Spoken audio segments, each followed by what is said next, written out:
What's the significance of China's intercontinental ballistic missile test, and what was China hoping to achieve? I think this test is about showing the capability.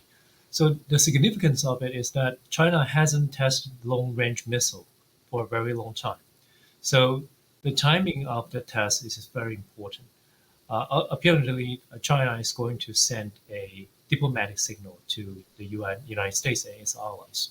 Which ballistic missile did China use for the test, and what does that tell us about Beijing's nuclear posture?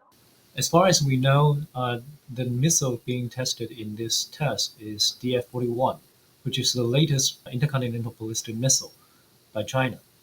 It has a range between 12,000 to 15,000 kilometers, which means this long-range intercontinental ballistic missile can reach the mainland of the United States from China. And I think this is the important point about this test. It's a show of force that the U.S. Homeland, the U.S. Homeland will be within the attacking range of the PLA. Is China sending a message to the US with the missile test?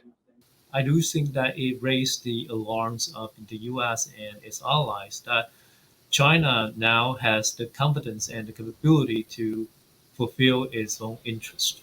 To those countries, I think this works as a intimidation to their disputes with China. For example, the dispute in East China Sea and South China Sea. This will have implication about how the U.S. and its allies, to operate in those disputed areas. Pentagon says that China is rapidly expanding its nuclear weapons arsenal, including the construction of large number of missile silos.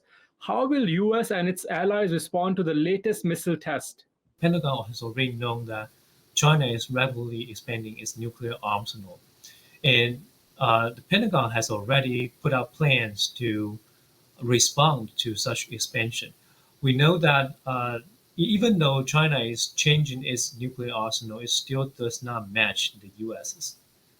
The problem is, during the Cold War, both superpowers have greater, larger nuclear arsenal, and it has been decreased since the end of the Cold War. So we may see another round of nuclear competition, but at the same time, I think this time the competition about nuclear technology, nuclear weapon, is that they will compete for uh, the quality of nuclear weapon instead of the quantity of nuclear weapon. I think from this test we know we just confirmed the information that we already knew. We knew that China has this capability